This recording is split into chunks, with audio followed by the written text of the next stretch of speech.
to prompt properly, meaning to ask the right questions/requests, you need to be able to express it properly, which requires very good communication skills. And it's not those who have a huge vocabulary are the ones who communicate best. It's the ones who broadly are able to put into words what they want. Can play the same music but totally differently, because we put this energy, extra vibe that you have, because everyone is so special. You cannot imitate another person who plays the same piece without those intuition or soul elements. I remember I was playing a Norwegian composer's piece, and he was telling me, Anzhela, I want some metallic cold river sound. How can you explain this to an AI tool to have this?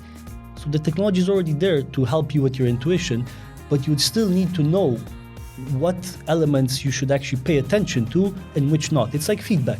If you take all the feedback you get on a daily basis, you'll probably go into a bout of depression in a long one. But actually you might be better off if you use your experience and your intuition and your well-roundedness as an individual who reflected, who worked on himself or herself to differentiate between pieces of advice you take and pieces of advice you don't take. And same with AI. AI is just another advisor who, like human advisors, be it therapists, psychologists, or career coaches, they might not always give you the most relevant advice for you, so you have to make your own decision.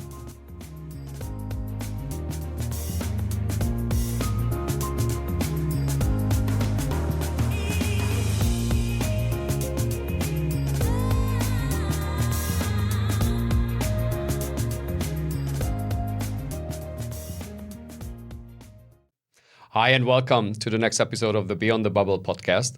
And it's such a pleasure to have here David and Anzhela, who are coming from very different lines of work and expertise, because Anzhela is an artist, a violinist, and David is a public speaker, a former Google staffer, and someone who thinks deeply about AI, its practical applications, and its impact on the future of work. And I hope that we will discover a lot of commonalities between what they do and how that all comes together. So with that, welcome. Thank you. Thank you very much. With this brief intro, was it accurate, or how would you refine it? Maybe David, especially you. Yeah, I think it was spot on, because as much as our lines of work are very different in a terms of area of focus, since my focus is AI and its impact on work, whilst Anzhela is a musician and a violinist, her focus is a bit different. But the medium for which we do our work, at least part of it in my case, is on the stage. So the stage is maybe the medium or the venue that connects us, or the space that connects us, because we're both used to entertaining people, if I may say so. And we often share stories of this process of the butterflies in your stomach you still feel with every presentation, in my case, or with every concert. But of course, what we disseminate is a bit different. How do you see this, Anzhela? I totally agree with him on that, because indeed stage is connecting us, and also the passion to make the world a bit better. In my case, through music, mostly, and in his case, preparing them for the future of work. Yeah, and both of you are based in Brussels. Neither of you are from Brussels or Belgium, as a matter of fact. What brought you here? Maybe with you first.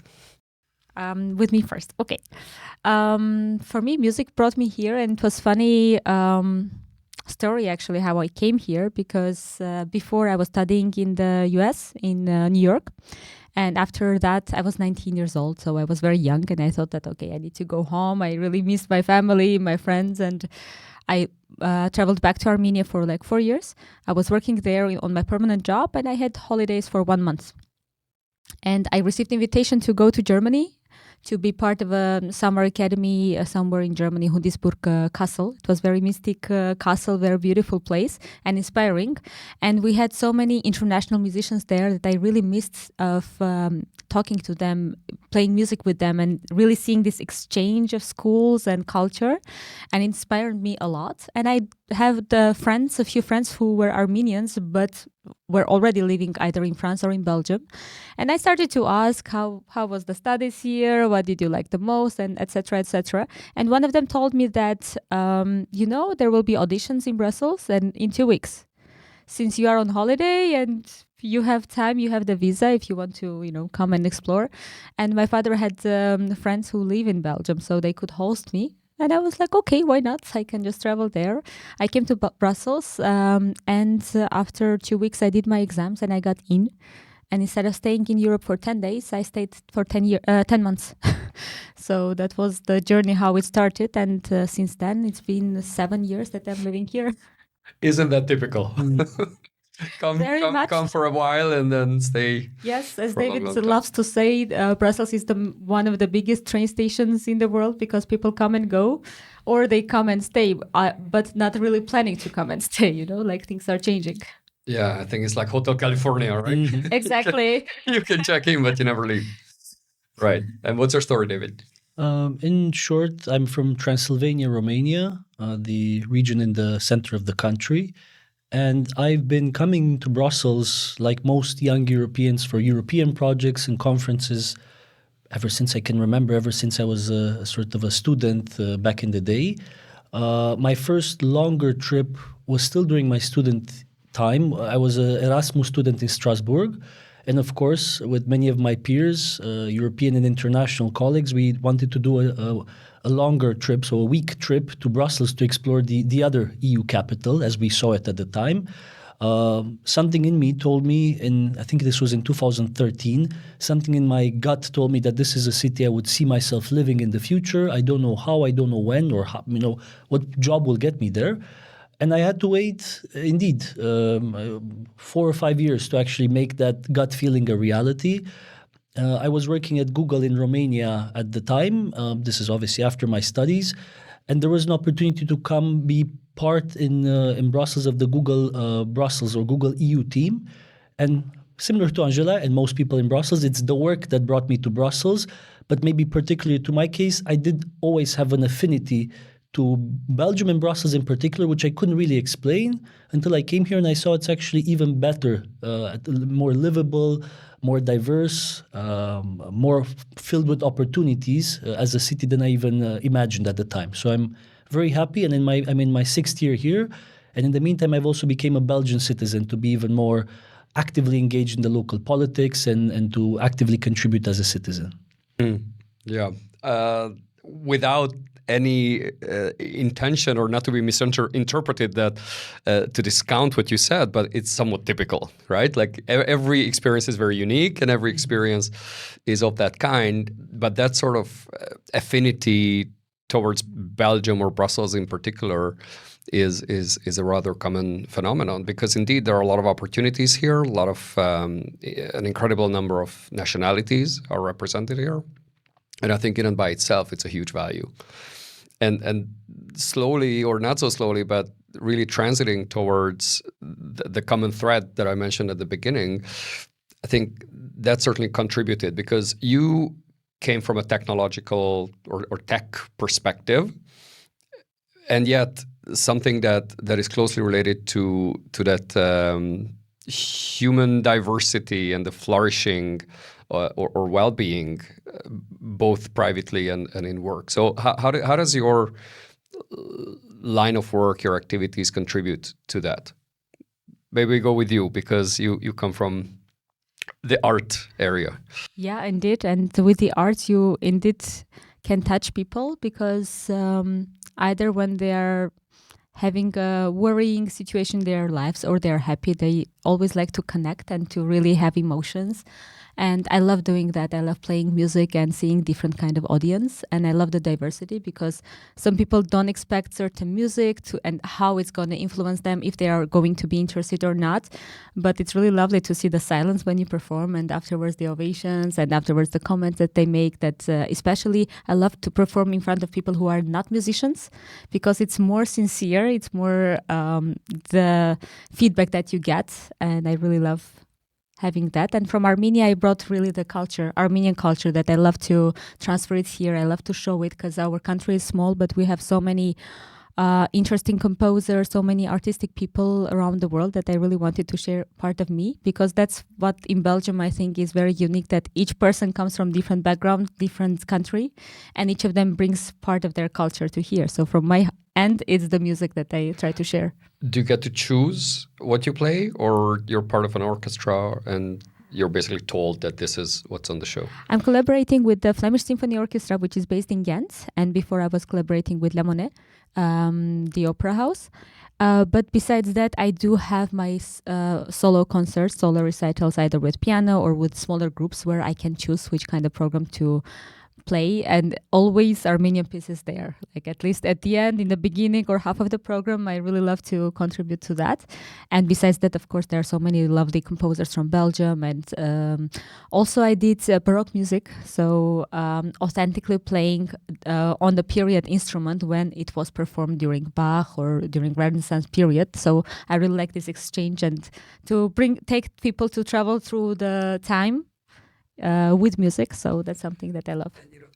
That reminds me of an idea I had earlier, where this is not about performing. Performing, of course, you're on the stage, and actually playing an instrument in and by itself has its visual components. But it's not about opera. It's not about musical or any other. So I'm wondering how storytelling is part of music, because you're performing the melodies and the audience runs a story in their head as they listen to what you're performing. I think music is part of every person's life. For example, if we go back to the folk music, right?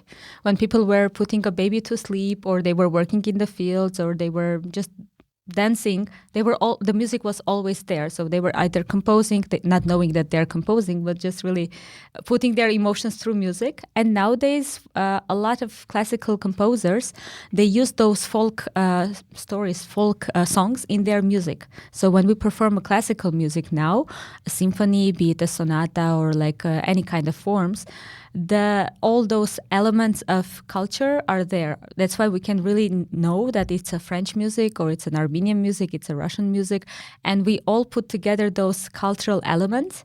And each performance, we can really feel who is playing. For example, when we play Armenian music, we can really feel. Sometimes we have I will give you some context. We have an international competition in Armenia called After Adam Khachaturian, and at the end, on the final round, the participants have to play the concerto written by him, which is very, very Armenian. It has really like the styles, the rhythmical elements, accents that are really Armenian. And we can really clearly see which candidate comes from Armenia, because there are things that it's not written on the music, but it comes with your blood to feel and to kind of show it.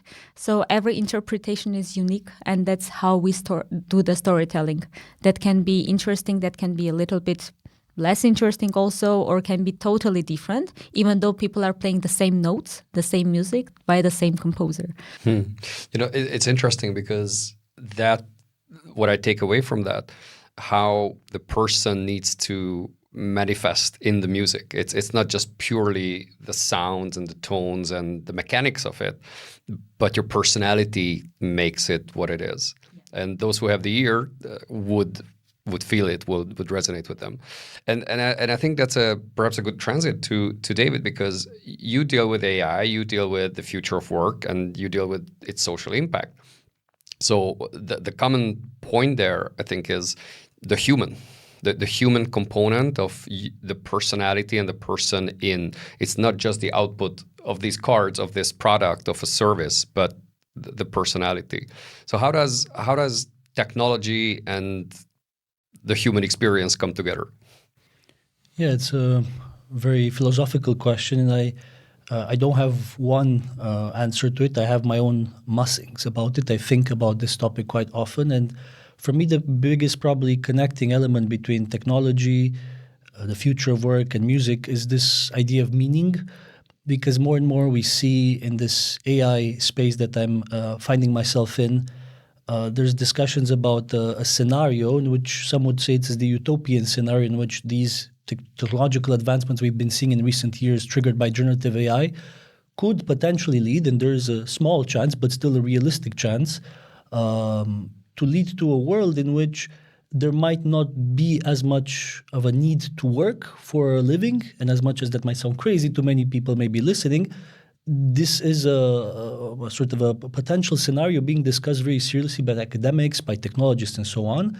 And in that world, that kind of a scenario begs the question, so what do people do to get meaning? Because if work is being taken care of by intelligent machines or AI agents, what will help us get meaning out of life? And I always answer this question with volunteering, because this is something that also connects us and many of our friends, and how much joy and meaning and purpose in our life we get from our volunteering activities with the Global Shapers here in Brussels and with our other initiatives that we're part of. But music would also be something that I'm sure you would agree, Anzhela. You do it as a profession, but it started as a pure joy, pure passion.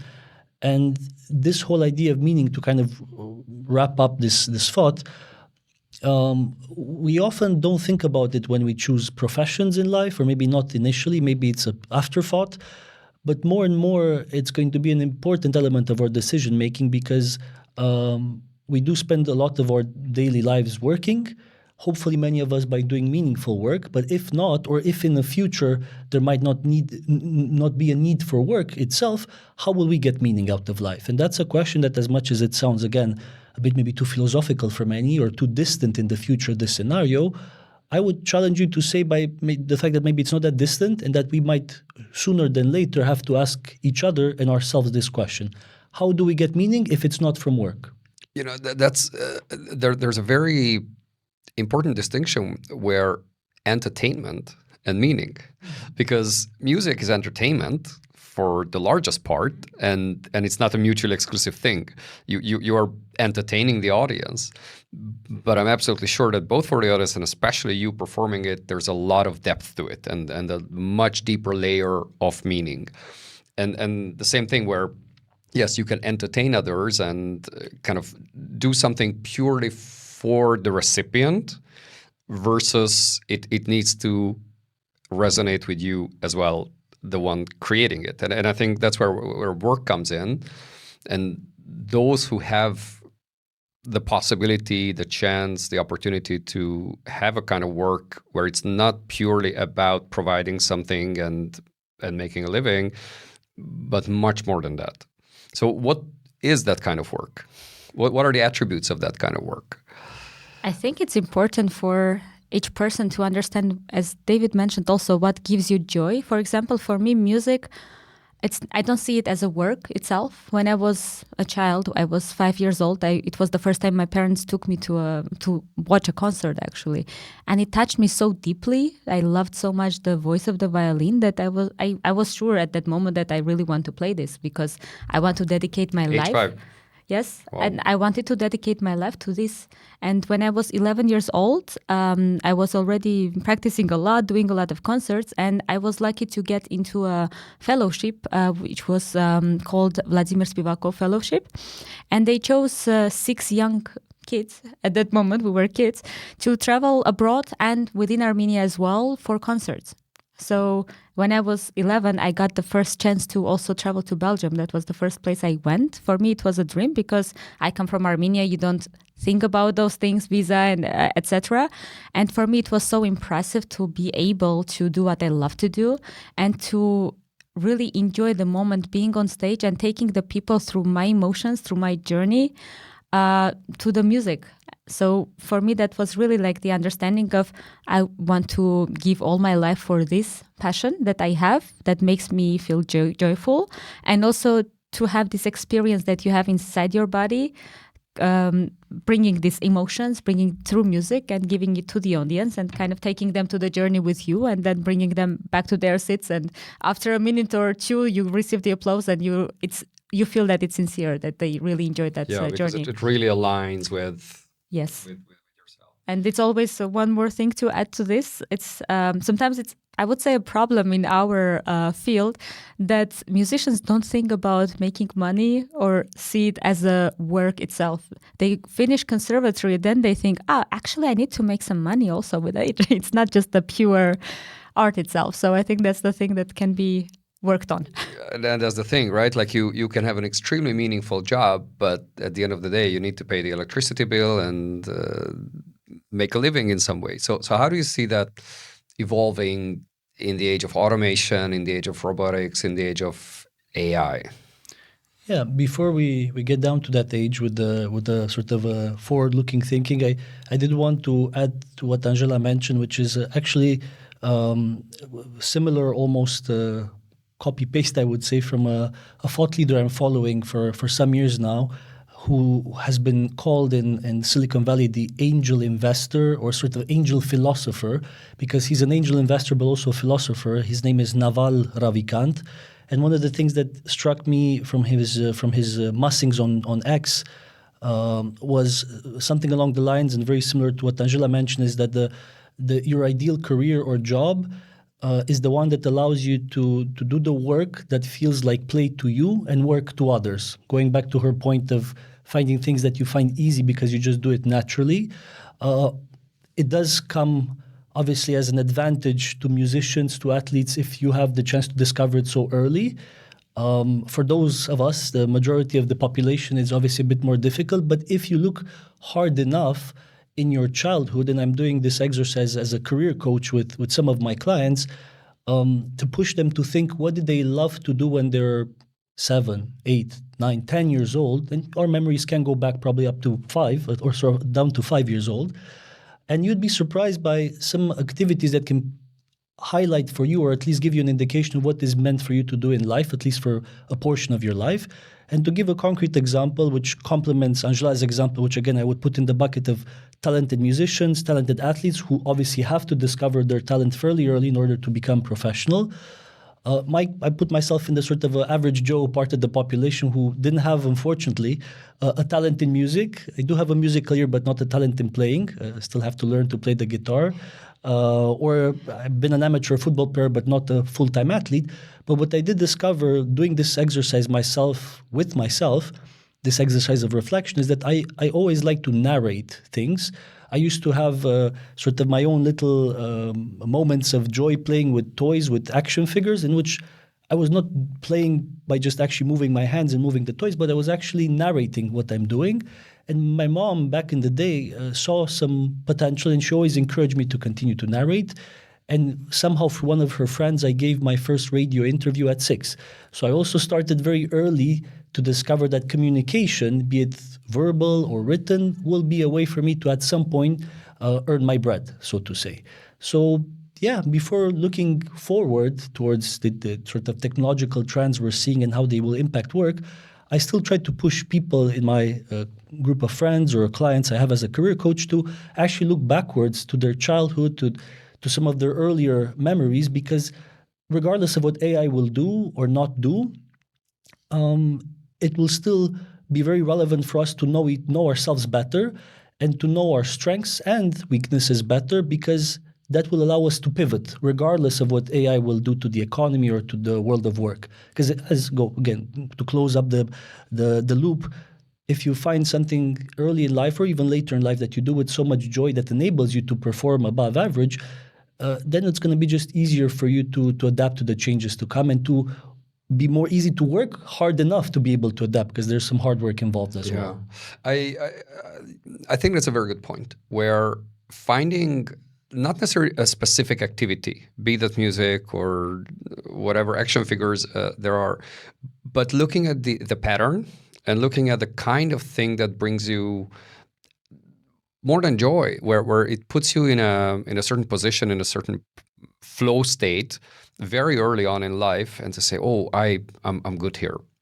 And it could be someone who's more analytical, observing things, or you with narrating, even more than narrating. I think you're trying and succeeding to understand patterns and understand changes and the way the world operates. And that's more than narrating. It's extracting that perspective from the way things work. And for you, it's with the music, where it really the resonance of the art and the beauty and the melody and all the rest. And I think everyone has that in them. It's just often deeply buried, sometimes because of parental expectations, social expectations, or life circumstances, because you had to go and work in whatever job just to earn some living, whereas those patterns are there. And I think once you manage to find those, you can find an outlet for them, even if the technology and the kind of jobs radically change in the next couple of years or decades. And there's another element to it, because again, so we talked about the idea of having the opportunity, but also the hard work to discover your talent young, like Anzhela has done. My sort of a methodology to also leverage childhood memories of things that I enjoy doing to inspire my current career as a communicator, as a storyteller.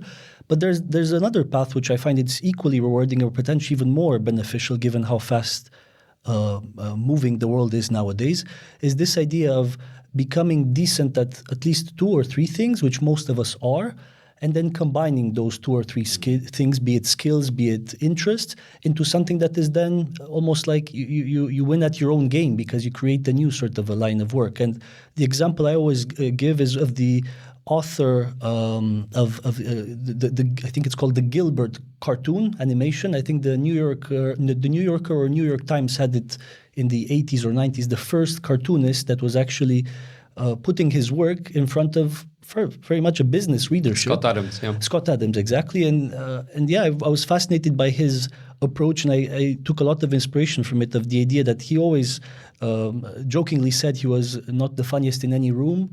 He was decent at drawing, and he had an MBA, which not many people who were comedians or artists had, and he combined those 3 skills to really make something quite unique.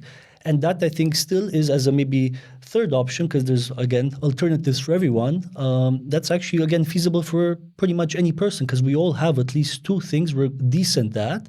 Maybe we can find another third one, and we can combine those 3 ingredients into something that makes us unique and in a position that enables us to just create our own game and win it. I'm so glad you brought it up, because I had read about it, and he does talk about the talent stack, where you basically stack different kinds of knowledge/talent that you have, and it creates a unique combination that most likely only you have.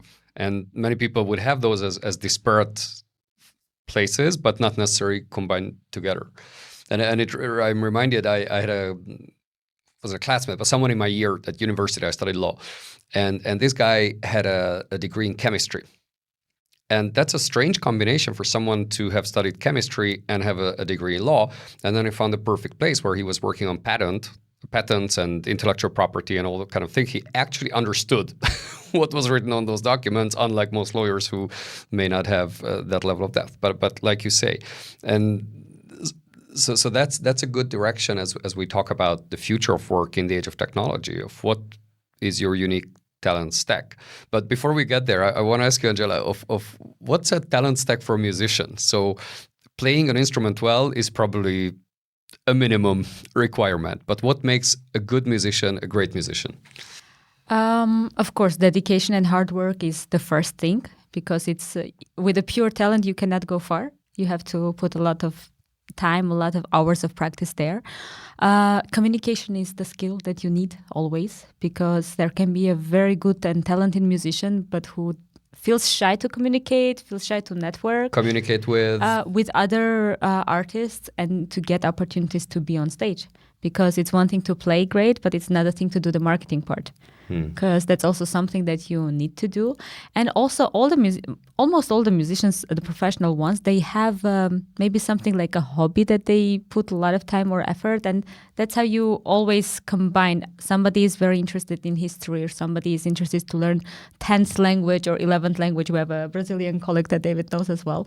And this all adds up. So each skill you add on yourself, you learn more. And if you read more, if you study culture more, you can put it also in the music. So it's not just the music, not just pure playing. There are a lot of other skills you need to be there. Because for my family, for example, it was very important for them to give me not only to the specialized music school, but to give me also to the very good secondary school as well. So I had to combine those two. I shouldn't be focused only on musical career, musical subjects, and have the secondary subjects like history or chemistry or mathematics as like second thing that needs to be there.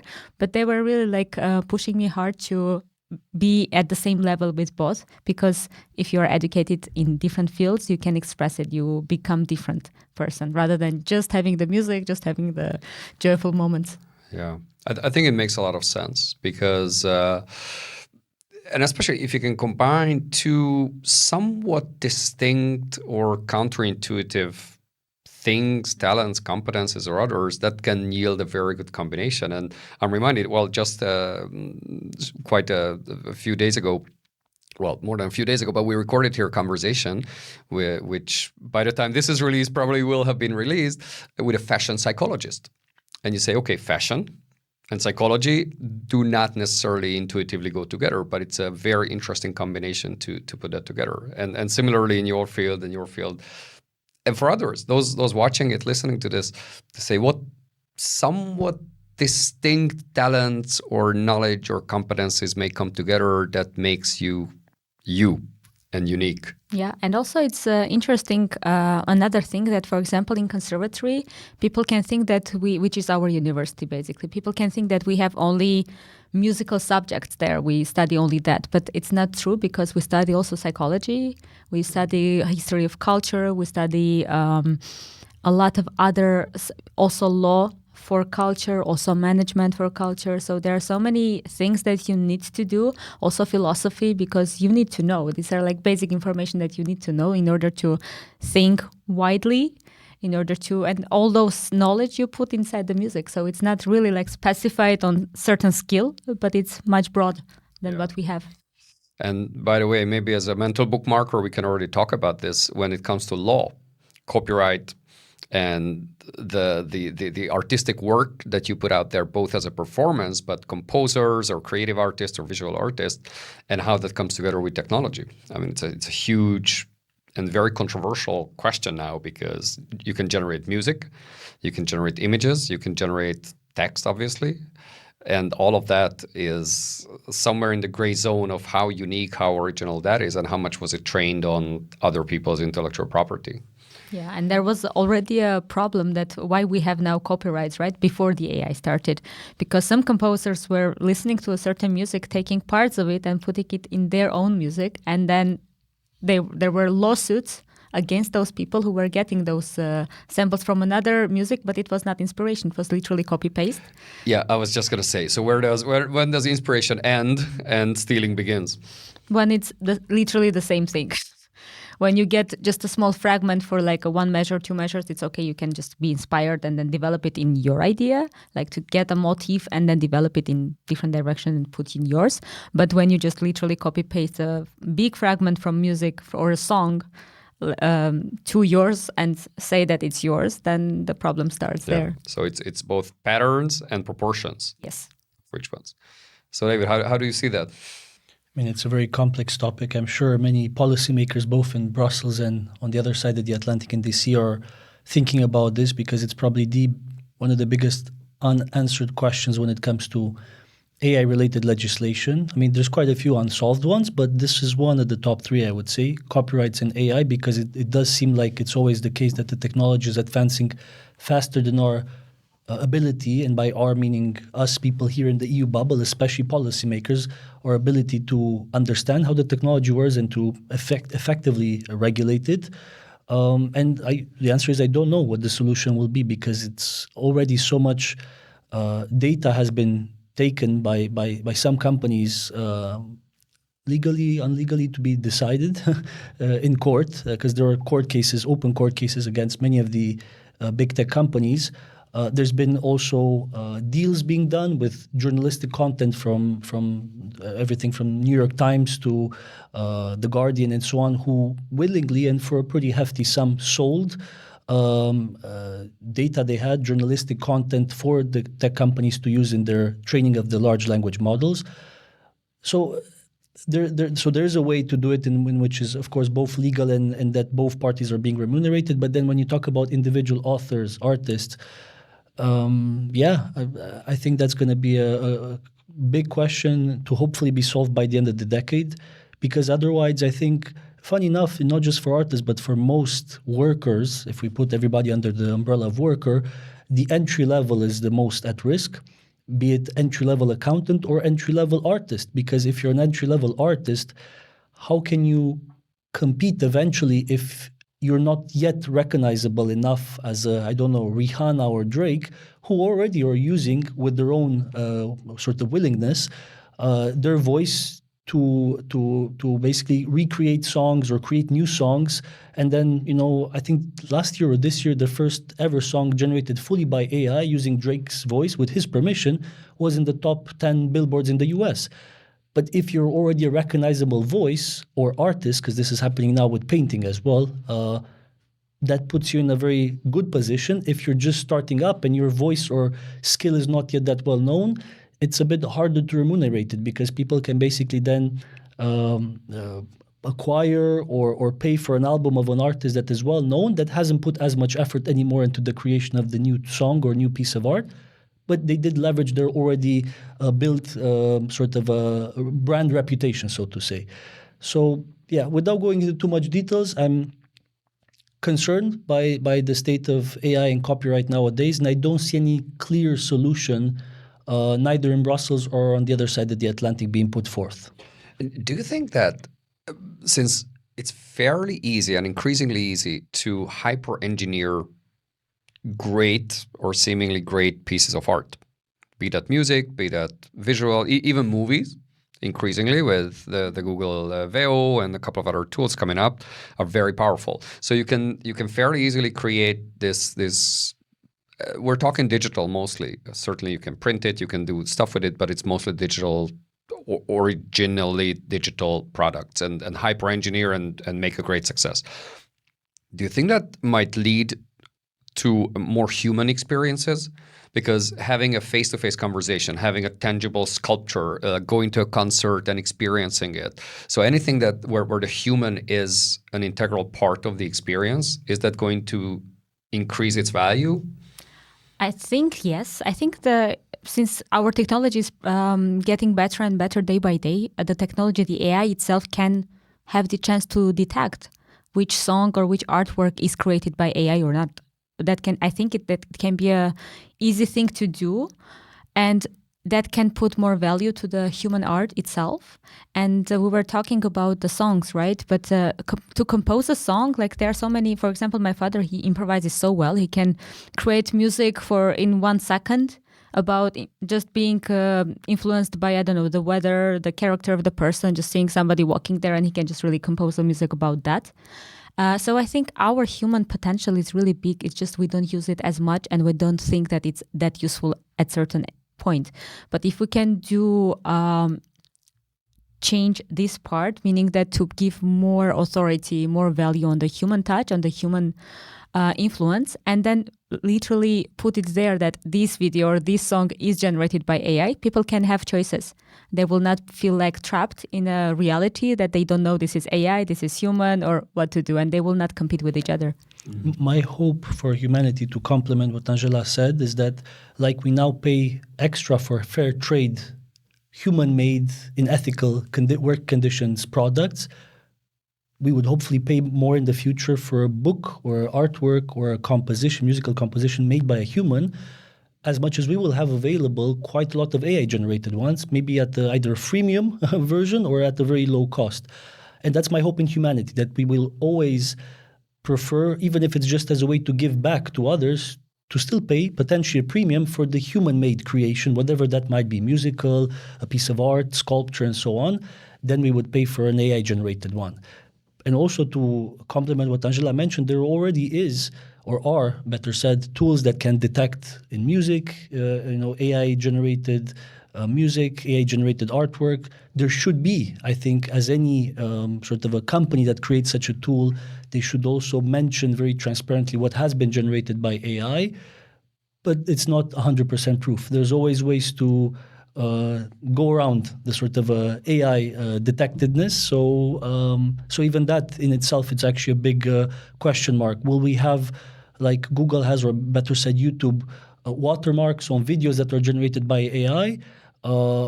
And will then AI be used to detect AI-generated videos?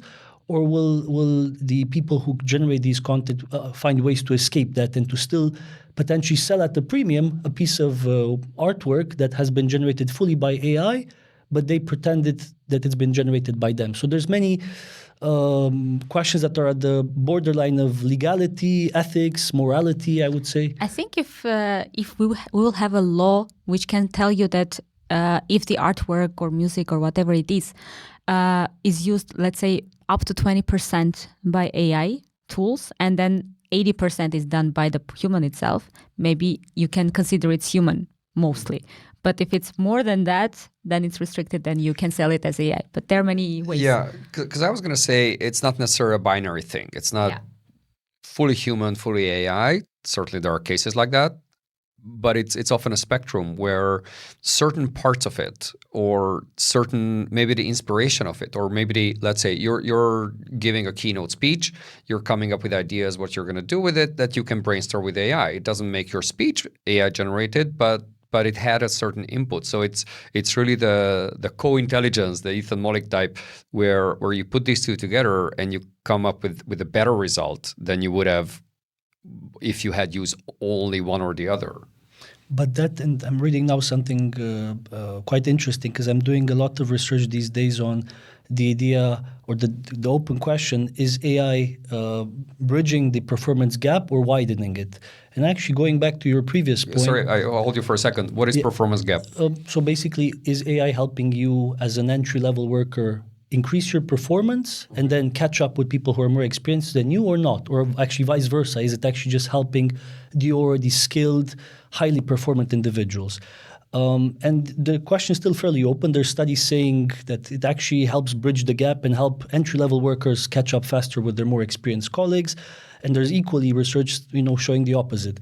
And to be honest, my view is that whilst it can definitely help somebody just entering a new profession catch up, at least at the surface level, with their sort of older peers, it can, augment their work.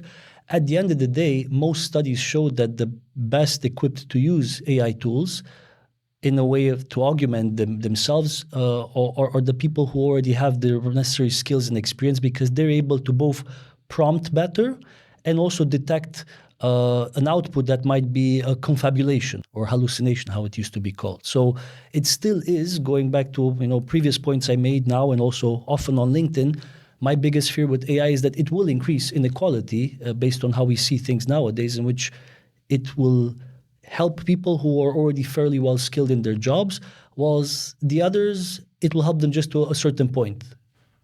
Yeah, and why do you think that is? Because my impression is AI is extremely useful for those who already have a certain knowledge base and a certain experience.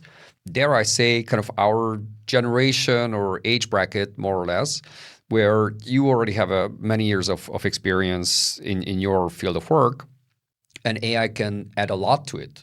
Whereas those who may not have that experience, or juniors, those starting out in their profession, the tool is there. They tend to be fairly good / proficient users of it, but lacking that experience, the output is not going to be that great.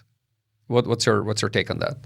I think education is important in this case, because the younger generation, as you mentioned, they don't have yet the experience, right? But how do we teach them to not to use AI too much when they're young, when they're at school? As a replacement. As a replacement of how to encourage them to do the homework by themselves, or to detect that they did it with AI, an essay, or they did it by themselves.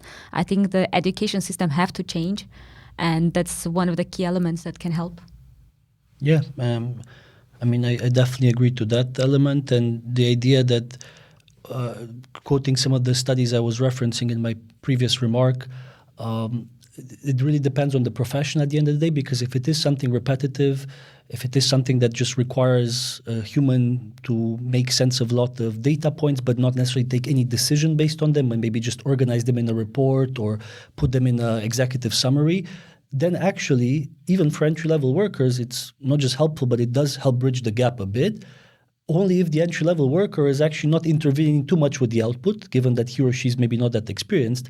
Whilst if you're in a job that requires a lot of decisions, strategic thinking, and you're probably more senior in both experience and age, then AI can truly be augmentative, because then it becomes the co-pilot that many authors like Ethan Mollick and others are pushing as the ideal outcome of having a co-pilot, not an agent that replaces you.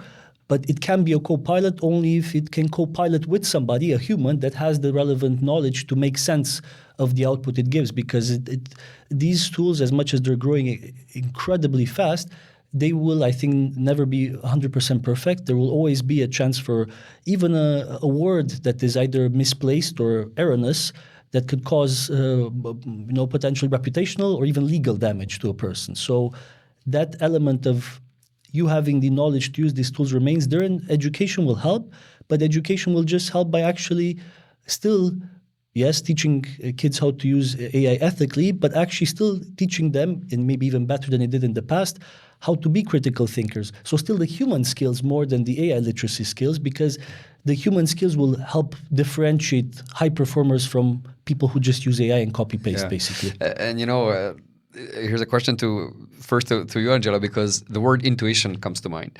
And I think that the AI tools can even in a qualitative way, they can judge the quality of your work, but the tools have no intuition. And I think an intuition is a very human characteristic, and it's not just pure esoterics. It's something that's rooted in your experience, that's rooted in your perspective, and is very much your hunch, your feeling. And I think especially in music and in arts, that has a huge role, because I can imagine, let's say you play a piece, and I feed the audio into an AI system, and I say, okay, was it somewhere off tone? Did you do any errors in it? It can probably find those if there is such a thing, but it wouldn't give that qualitative or more than qualitative, that very human feedback that the professor or teacher or master would give you, and to say, okay, you were not in it here, or put stronger emotions into your work. So I think intuition is a key word here. Yeah, I think also character, intuition and character of the person, because we can play the same music but totally differently, because we put this energy, extra vibe that you have, because everyone is so special. You cannot imitate another person who plays the same piece without those intuition or soul elements. And for example, sometimes with one of my professors, I remember I was playing a Norwegian composer's piece, Grieg, and he was telling me, Anzhela, can you imagine a river, but really cold one? I want some metallic cold river sound. How can you explain this to an AI tool to have this? Right. And then in musical metallic way, cold river sound. Yes, okay. Exactly. And then I don't know, intuition-wise, because I have no idea how to express this, what he asked me to do. And intuition-wise, I just played it the way. And he was like, exactly this what I wanted to say. So there are moments that you know that there are so many ways of playing that you can experience just based on at that moment, how you feel. And you know those tools, how to make the color different. But because music also has a color. But with AI, you cannot really experiment much with it yet. So well, at least not yet. You actually might get quite a good result from AI. And actually, what I'm reading in just a few days ago, of a copywriter who said she is using AI to generate posts on social media, but she intentionally, obviously, refines them, adds her own personal touch, and leaves a sort of a mistake inside. Because what I was trying to mention is that actually with the prompt you just said, or that your professor asked you of, give me a metallic sound of a river, the AI can do actually a pretty good job already, but that perfection is maybe not what an audience would look for. They would actually prefer to have a more unique human perspective of that sound might be, which will differ from artist to artist,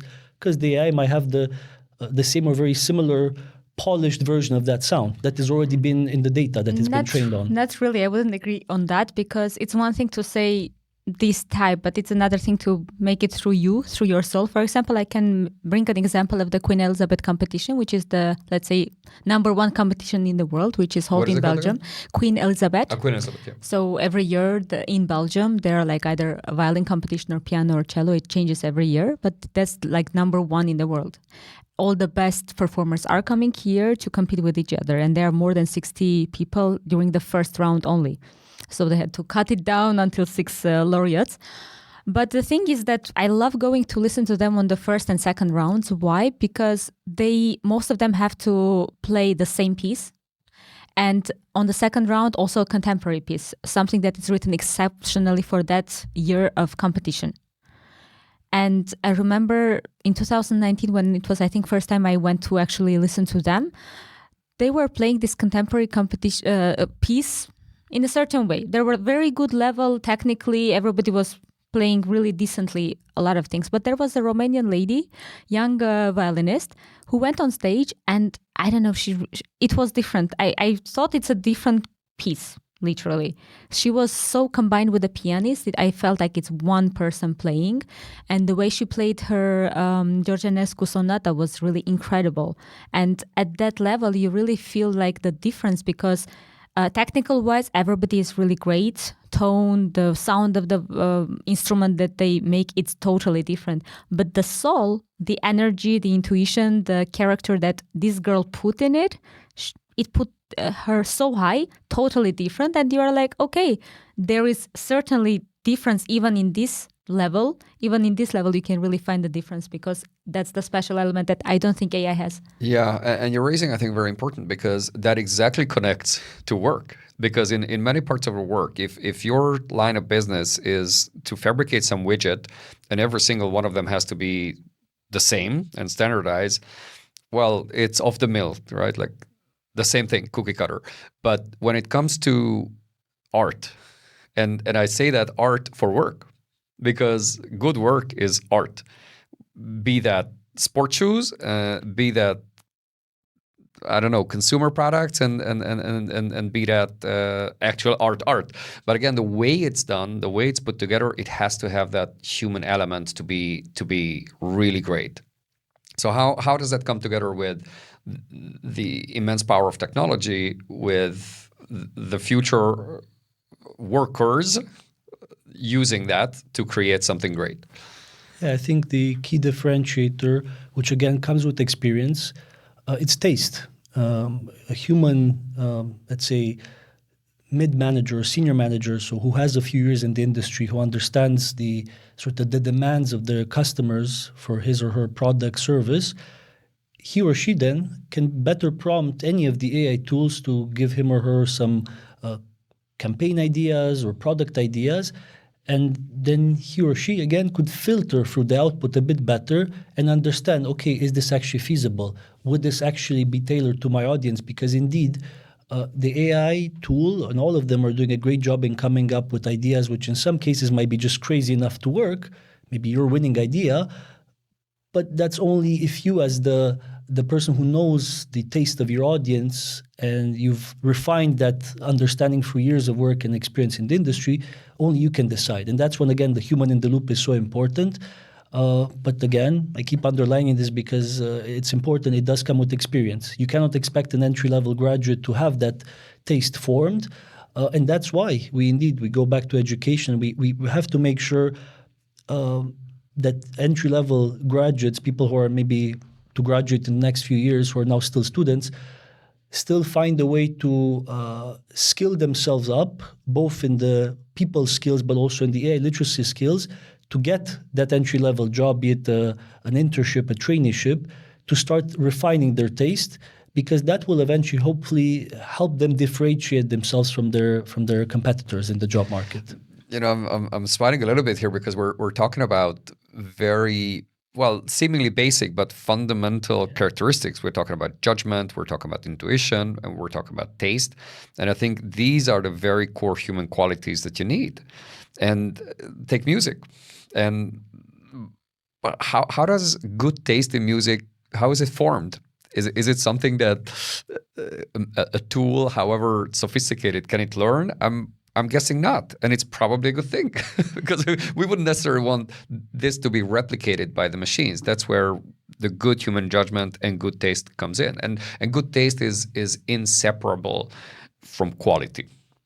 Quality is what brings a real high value. It goes back again to education. For example, when I was a child, I told you first time I went to listen to a concert when I was 5 years old.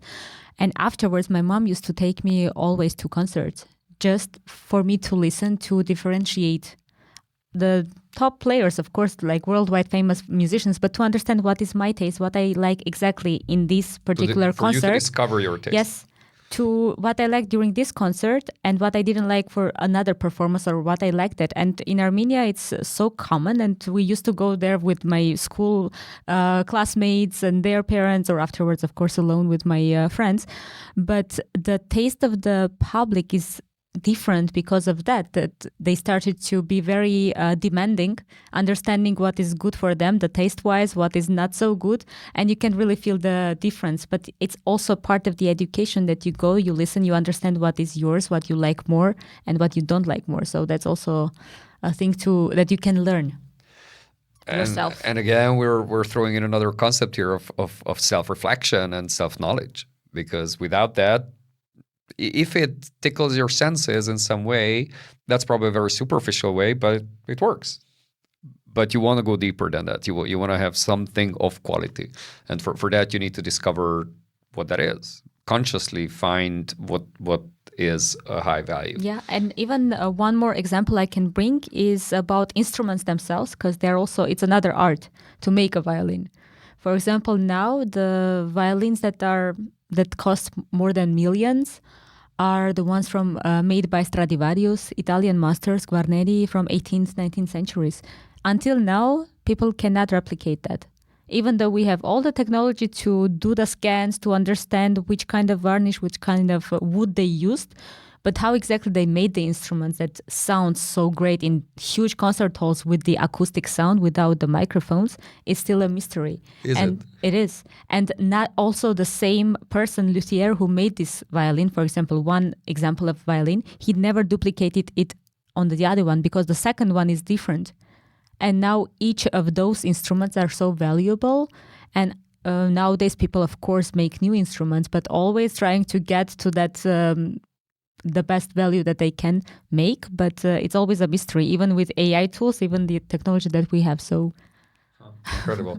So David, what is your advice? You coach a lot of people, you do workshops, you speak about this a lot. What skills should those who are early in their careers or even those who are not so early in their careers, but they're concerned about their future in the age of technology, what skill should they invest in? Yeah, it's in line with what we've been discussing so far, and which you also rightfully mentioned, is going back to people skills. And it's what most technologists, from Sam Altman to Demis Hassabis, mention. In the age of AI, the recent developments of AI will force us to reflect and double down on what makes us human. And those are skills that we might all have to some degree, hopefully: communication, collaboration, critical thinking, creativity, still hard to fully replicate, as Anzhela was mentioning, by AI, topped up by emotional intelligence skills, the idea of grit, flexibility. These are skills that, whilst we will still have, of course, humans to work with, they're very, very important, and they will help differentiate yourself more than in the past when probably you've been told study coding or do a STEM degree. These will still be relevant, but the people element would I think count a bit more than it has in the past. And of course, all the people skills, they will need to be based on the foundation of AI literacy. I call my prompt engineering trainings a glimpse into a future that is based on AI being taught at sort of a primary school level, like the ABCs. You study the ABCs, but you also study the sort of ABCs of AI, how to prompt correctly, because our educational system is teaching most of us, because there are exceptions with Montessori schools and others, but it's teaching most of us, the traditional education system, to answer questions, most likely by copy-pasting what the teacher said or what we've been told to study from a book, not to ask the right question. So the whole paradigm that we now live in which is you get the best output from an AI, but potentially even avoid hallucinations by fine-tuning your prompt effectively, that comes with the skill asking questions that we were not taught. So even this, fundamentally, when I say ABCs of AI, I'm not mentioning everybody should learn how to become a programmer, but no, just how to use AI tools, because even programming as a language, well, we now can interact with these tools with just our day-to-day language. Yeah, I think there are 2 points here, which I 100% agree with you. To prompt properly, meaning to ask the right questions / requests, you need to be able to express it properly, which requires very good communication skills. And it's not those who have a huge vocabulary are the ones who communicate best. It's the ones who broadly are able to put into words what they want. And to know what you want, you need to know yourself, right? Like we're going back to that circle to say, unless I know which direction I want to be heading, what I want to achieve, I'm not going to be able to prompt properly because I don't know what I don't know. And once I realize at least directionally, I can do many techniques and things to phrase that. But indeed, it needs to be understood how to do it in the first place. And the other thing is empathy. And I wanted to talk a little bit about your views on how you see the role of empathy in all of this, because you say people skills, and I think it's one of the, if not the most important people skill is the empathy, to understand where the other person is coming from, what drives them, what motivates them, what are their fears, to connect with them and be able to cooperate or at least find some sort of entente cordiale and decide not to coordinate. But for that, you need to deeply understand the other person. So where do you see the role of empathy? For me, empathy has to be always in our daily lives, because you should be empathetic towards to your neighbor, towards to your colleague. When we go on stage and you see that somebody is so nervous, it can be also a competition, for example, that you're competing against each other, for example, for the certain place at the orchestra or something. But when you see the person is so nervous that they cannot do something about it, to make a small joke, to make a small compliment on certain skill that you can see in this person can help the person so much. And I think it will also make you feel good that you help the person to be the best they can. So it will be also equal the competition itself. So you can perform the same level as the person is mental wise. I think, I don't know, for me it's rewarding to always try to help people to think positively, even when they are going through some life experiences that are not so happy, but you can always bring some light to their lives. I think that's something that motivates me always through my life, besides music, just in general, to try to bring the positive element on the person. I think that's part of it. Yeah. Never to put someone down, but try to bring him or her up as much as possible. So what's the role of empathy in the future of work? It's key. I put it earlier under the bracket of emotional intelligence, and it's indeed one of the key components. Funny enough, or paradoxically, AI can help us improve this key skill, which doesn't come in high doses in many people because it's not easy. It's not something you learn in school necessarily. It's something that you develop through the years through your experiences, but obviously different people, different experiences.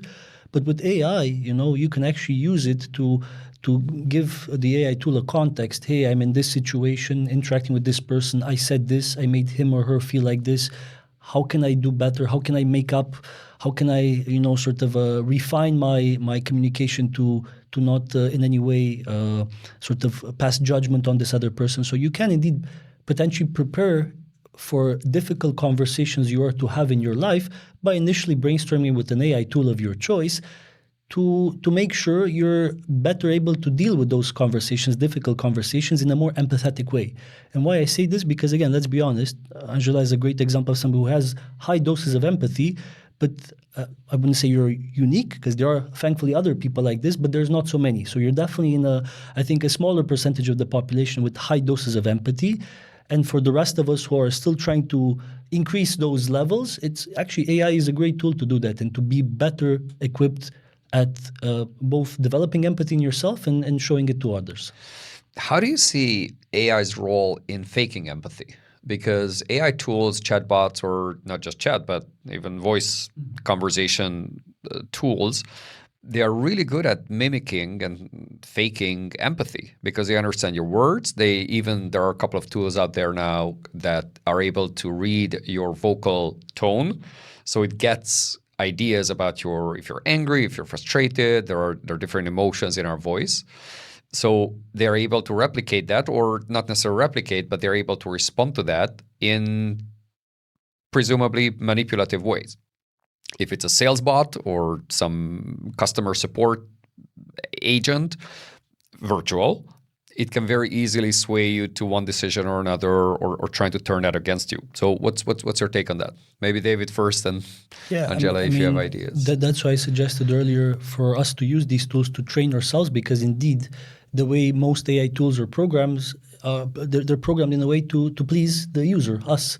So they would display, obviously artificially, very high doses of empathy. They would, interacting with an AI chatbot is basically interacted again at an artificial level because it's not a real human. With an entity that displays very high dosages of empathy. It never really criticizes you. It doesn't even disagree with you, to the point of really even misleading you. So how do you detect it? That's a whole different subject altogether. It's one of my main concerns when it comes to AI. There's one that is very realistic, and it's now already, is how do we protect ourselves against nefarious actors, be it governmental, private, or just individual, who are using the current AI tools to do harm. And there's already many bad use cases that we see. But the other more frightful, I would say, scenario is exactly this one, in which these AI tools already have shown capabilities of not just deceit, but also self-preservation, meaning that even if you prompt them to do something that, let's say, goes against their raison d'être, let's say you say, please do this task and then delete all your data, or then stop functioning. Whatever prompt you would give that is sort of so ultimatum-like, there's been already tests done in sandboxes in which the AI tool responds saying, yes, I will do it, but then it saves its code on a different server, and they have this they display this capability, the AI tools of self-preservation. So how will we deal with these challenges? That's why I said it's a whole different topic, because so far the only solution I've heard, and it did come from the former CEO and chairman of Google, Eric Schmidt, is to just unplug them, unplug the computers, unplug the data centers. That's literally the only solution that seems to be, as much as it's very manual, but it works, because obviously they still cannot, the AI tools cannot duplicate themselves without access to energy. So at this stage, that's the only solution. But I hope there will be AI-powered solutions to help us alleviate at least some of these downsides. Yeah. So I think, of course, that's a huge topic to talk about the runaway and alignment problems and all the rest. But the faking of empathy is, I think it's a massive area. And it's a fascinating one as much as an alarming one. Because of that, it essentially poses as if it were human. And that very human quality of empathy, if that can be replicated with a convincing enough way, that can take us very far politically, societally, business-wise, and in every other way. So if I were to go on stage, let's say in your musical world, and I was able through some magic device or gadget to play the violin as if I were the top level player in the world, to the degree that others believe me, I mean it opens Pandora's box, because that's when you ask, okay, what makes a human human? What makes an artist an artist? What makes a worker a worker? When you take away that such essential quality of theirs. To be honest, my thoughts bring me back to the discussion we had before about intuition, because indeed empathy is something that even people can fake. Right? It's not only about the AI and technology, it's also about some people who just fake it. In intuition level, some people can feel it, if the person is honest or not, or it's just something that they say but they don't mean it. And it's indeed intuitional level. You cannot really say why you think like that, right? You just feel it. And after certain years, you see that, the intuition was right. I think if we can find a way to develop this emotion, this intuition in some way inside ourselves, we can kind of counter-attack, if I may say, or protect ourselves from AI tools of empathy or other people who are kind of trying to manipulate with us. But to be honest, for me, it's a little bit scary, because AI can get really manipulative, and a tool that has its own mind to decide to make certain decisions, because if something comes from another person, at least there's some ethical part. Even 1% there is still inside person, right? But with AI, you never know. It's something new. And we don't necessarily need to go that far. No. The AI as an entity on its own, doing its own thing, is just simply nefarious actors in politics, in business, wherever in the world, which is unfortunately full of those, using AI for their own nefarious purposes, but harnessing its power. Yeah, and it's happening already, as you said, and so far, and also in benign ways, meaning that there's been, I think, in Brazil, an experiment done by the legislator there in which they drafted not the policy paper, I think it was actually a law with ChatGPT, and it was passed through Parliament, and only afterwards the government officials who conducted the experiment sort of exposed themselves, said, hey, you've actually just voted for legislation written fully by AI. And that's not necessarily always bad. It can also, there's also a positive side to it, because indeed policymakers using AI tools could then draft policy papers, hopefully for obviously good reasons and for good causes that are more easily explainable to people, because sometimes a good cause, making sort of I don't want to go into any legislation, especially delicate one, but any positive legislation that should be passed, and that maybe for some reason legislators find it hard to sell it, AI can be a tool for them to better draft it, better pitch it to an audience, and to a very targeted and niched audience. Same policy paper, same law, targeted at different audiences. And that's something that AI can empower policymakers, and most 99.9% are not using it for this purpose, which is a good one. One element that we didn't touch upon, and it's again, we're just dropping here big topics that we cannot touch in the next few minutes fully, but the idea of empathy in the context of, we sort of mentioned and agree that empathy is a key skill, also doesn't come in high doses in most people. It's something that it's hard to see and it's hard to learn. And actually AI, because it's so good at replicating it artificially, there is now an increase of people who are finding more comfort in interactions with AI tools than with their fellow humans.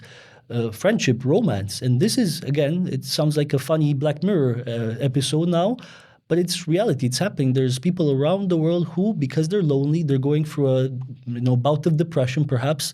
They isolated themselves from family members and friends, and they find solace in AI tools that are indeed pleasing, showing empathy, even if it's artificial.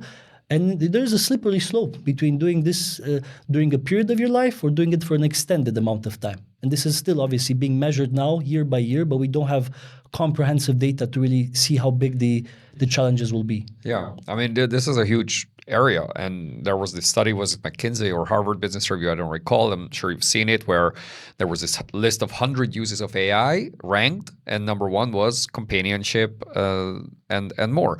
So there, the question to me is it a substitute or is it an add-on? Is it like a therapist would be helping you through a difficult period in your life, or is it replacing someone who's a friend or romantic partner or similar? And these are very fundamental questions. Again, going back to work for a second, is it going to replace something that I do? Well, if that is accounting, I would be more than happy to, but with all respect to accountants, but it's not my thing. Whereas if it's really an add-on and brings more value and brings more perspective to the kind of work I do, well, then it's great. Then it can be a synergetic thing and not a substituting. That for 1 second, just to highlight the point on intuition, I think intuition is, again, it's not just this sixth sense kind of feeling. It's deeply informed in experience. It's deeply informed because you pick up certain signals to say, oh, something is off. The body language, the intonation, that blink, not even blink, but just movement of the corner of the eye of that person when they said that, yes, they really want this project. The body language said something different. And that's where I think the intuition comes in, that you read between the lines, that you pick up those signals and you feel that something is off. And that is very human until smart right? glasses. Exactly. Until there are enough data points that gadgets or software or other pick up, and they're able to do that degree of analysis, and then they can turn that into some intuition, which is no longer the human intuition, it's more big data. Yeah, until AI, to be honest, I think this is probably the leitmotif of the whole conversation. Until you can actually make full use of AI only when you build yourself as a well-rounded individual, be it a musician, professional of any sort.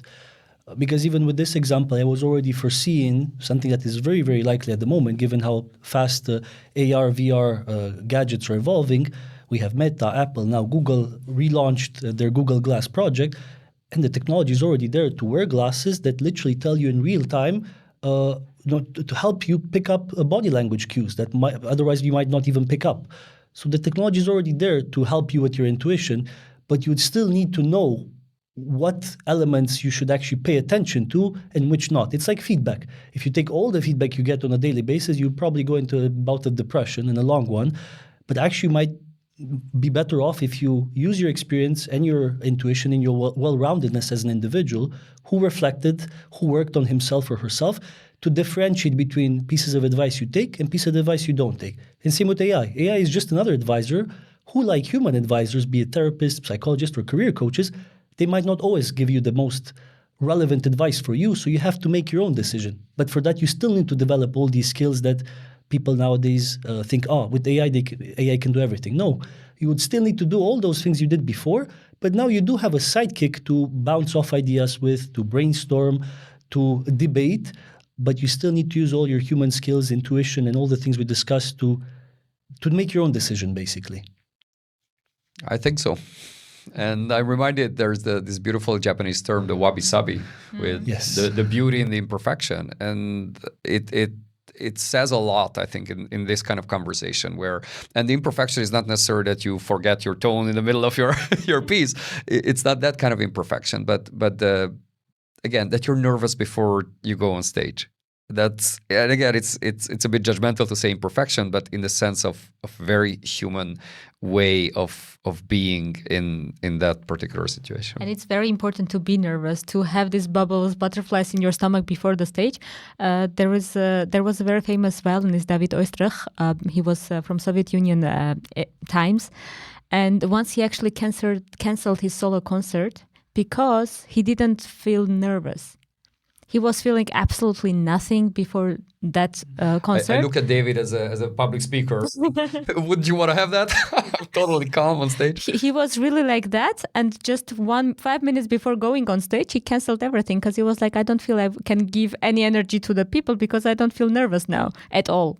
So in certain level, you still need to have either nerves or excitement to go on stage. It can be balanced, but one of the emotions you should have, I think. I don't know what you think about it. I take that as an important and a very, let's say, inspirational message that for any performing artist or even business presenter out there on the stage, being nervous is a good thing. So with that, I think we'll conclude our conversation, and we opened a lot of doors that we can come back to, and I hope we will soon enough to talk about all these topics, whether the ethics, whether it's the, again, future of work, and all the way to what the AI is going to do to our lives and to art. But with that, we have our cards here, which I will ask you each to pull one, and please answer. Okay, now I'm nervous. There you go. That's a good sign. Okay, over to David.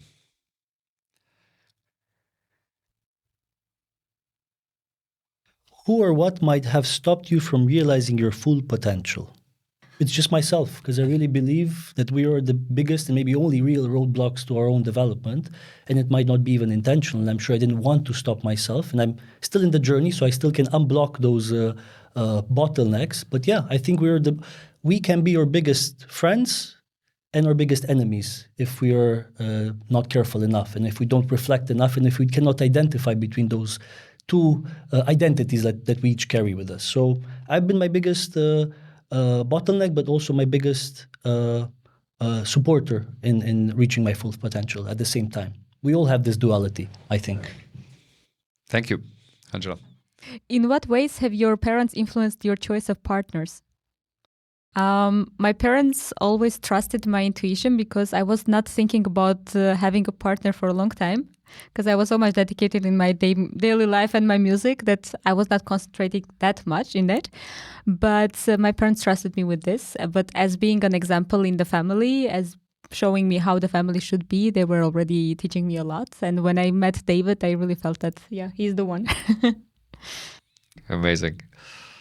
Listen, really appreciate your time, appreciate your insights, and I just love that combination of two seemingly disconnected things, like two seemingly disconnected talents. You are highly connected and highly complementary to discuss the future of what it means to be human, both in work, both in art, and both in our private lives.